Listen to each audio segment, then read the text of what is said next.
Hey, you don't have to vapor lock. It's just a national radio show. It's just your dad. Don't freeze up.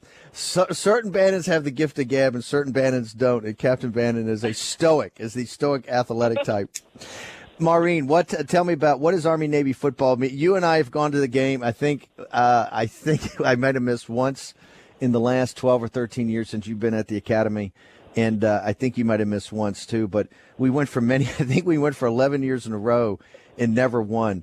But it's a great tradition. The parking lot beforehand with the tailgates, and then the marching on the field is one of the most dramatic things. Is that both brigades, the regiment at West Point, and then the brigade of midshipmen's come in on the field. It's very dramatic. What does Army Navy mean to you as somebody that went to West Point? I mean, it's America's game, so it's a great honor to be part of it. No matter who wins or who loses, we're both fighting for our country, so we're fighting for the same thing.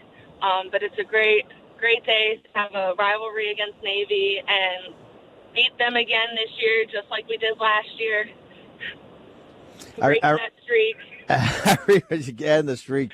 By the way, I didn't want to say anything that President-elect Trump was good luck. Now today he's down at the Civil Rights Museum in Mississippi opening that, so he couldn't make the game today. But boy, President Trump was certainly lucky for Army football, wasn't he?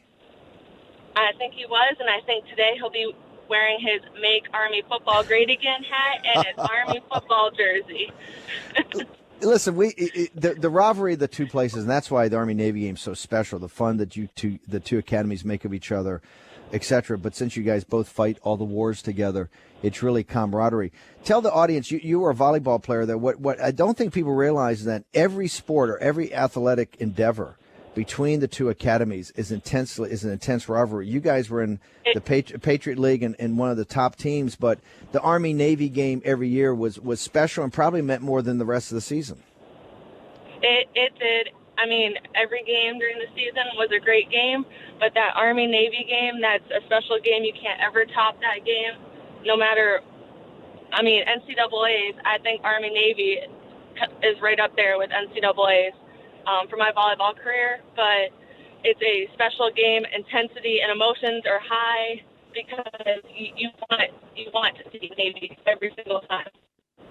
What talk about you'd gone there and how long was the streak when I know you were recruited a couple of years before you started. I think you started in 2006. How many years in a row did we go that Army lost? Was it 11 years in a row? Army football, their last win before last. I tell you what, we're having a tough time hearing. Haley, why don't we try to dial back in Captain Bannon? Now I want to bring in Captain Maureen Bannon. It's Army-Navy Football Weekend. We're going to get to all your calls on the news of the day. Lines are full, so we're going to clean them up here in a moment. Captain Bannon's heading up to the Army-Navy game. It's first year. I think a couple of years ago I missed it, Mo, but I think other than that, we've been going since like 2005. We started going 2006, but yes, this is the first year that you've missed. But I'm still carrying on the family tradition and going to the game to root on my alma mater. And we went through some tough years. I think it was 10 or 11 years in a row of defeats, but we enjoyed every game. Maureen, I want to ask you two questions about what callers have said. I want to go to the last one first. Peter in D.C. just called and said, look, he's not a big sports thing, but, he's a huge believer in the service academies. What would happen today if somebody took a knee? What's your thoughts on that? As an active duty Army officer, I can't really say much about it, but I can say I don't think that either team will be taking a knee. National anthem and the flag is something that we fight for every day. So I don't think that either team will take a knee. I have seen Army play since the NFL started taking a knee, and I didn't see anyone on Army's team taking a knee, so I think that will be the same today. Let me ask you the last question because I know it's you're driving up there. It's snowing here. By the way, in Midtown Manhattan, it's really snowing heavily. It's very Christmassy, kind of almost like a blizzard in that the snow is coming in sideways. The accumulation is not too heavy right now, but it's really a very wintry day here in Midtown Manhattan, very Christmassy. Probably missing my first Army-Navy game played in the snow. Captain Bannon, earlier, in fact, the first caller of the show, Kevin from Pennsylvania, talked about the guys that fought in the Pacific, and one of the guys at Iwo Jima had told him that he actually admired your generation more than even the greatest generation. The fact of, he said, look, we didn't really know what we were getting into, and the news really didn't cover it that much. These kids today here at 24/7, they still volunteer, and they go over there and doing it. What do you have to say about your generation, about the men and women that you've served with, et cetera, the fight that we just had the 3 Dunn brothers on that were with the football team at West Point, and they just went through where they served as, and like they said, they were nothing special. They were Army officers. They were infantry, airborne, et cetera, but went out to serve their country. What do you got to say about your generation? I'm truly honored to be part of that generation. I am very grateful for the people that have fought before me, because I wouldn't be allowed to fight today, especially as a female in the military, if they hadn't paved the way. But I do agree.